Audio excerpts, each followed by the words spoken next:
Hello, എല്ലാവരും സുഖമായിട്ടിരിക്കുമല്ലേ? ഞങ്ങളിപ്പോൾ പനമ്പള്ളി നഗറിലെ ഫസ്റ്റ് സ്റ്റെപ്പിലാണ് കേട്ടോ ഉള്ളത്. നമ്മളെ ബേബിക്ക് വേണ്ട കാര്യങ്ങൾ എല്ലാം ഇവിടെ നിന്നാണ് നമ്മൾ പർച്ചേസ് ചെയ്തത്.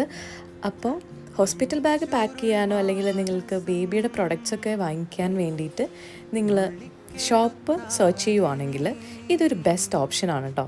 നല്ല അടിപൊളി കളക്ഷനും പിന്നെ ഒരുപാട് ഓപ്ഷൻസും ഉള്ളൊരു ഷോപ്പാണ് പനമ്പള്ളി നഗറിലെ ഫസ്റ്റ് സ്റ്റെപ്പ്. അപ്പോൾ നമ്മൾ ഡെലിവറിക്ക് മുന്നേ ഹോസ്പിറ്റൽ ബാഗ് പാക്ക് ചെയ്യാനും അത് കഴിഞ്ഞ് ബേബിക്ക് വേണ്ട കാര്യങ്ങളും ഈ ഷോപ്പിൽ നിന്നാണ് കേട്ടോ നമ്മൾ പർച്ചേസ് ചെയ്തത്. നമ്മളെല്ലാവരും നമ്മളുടെ കുട്ടികൾക്ക് നല്ല ബെസ്റ്റ് ക്വാളിറ്റി പ്രോഡക്റ്റ്സ് കൊടുക്കാൻ വേണ്ടി ഇഷ്ടപ്പെടുന്നവരായിരിക്കും അല്ലേ? അപ്പോൾ അങ്ങനെയുള്ളവർക്ക് ഇതൊരു മസ്റ്റ് വിസിറ്റ് ഷോപ്പാണ്. അപ്പം മറന്നു പോകേണ്ട, കൊച്ചിയിലെ പനമ്പള്ളി നഗറിലെ ഫസ്റ്റ് സ്റ്റെപ്പാണിത്. എന്നാൽ പിന്നെ അടുത്ത വീഡിയോയിൽ കാണാം. ബൈ.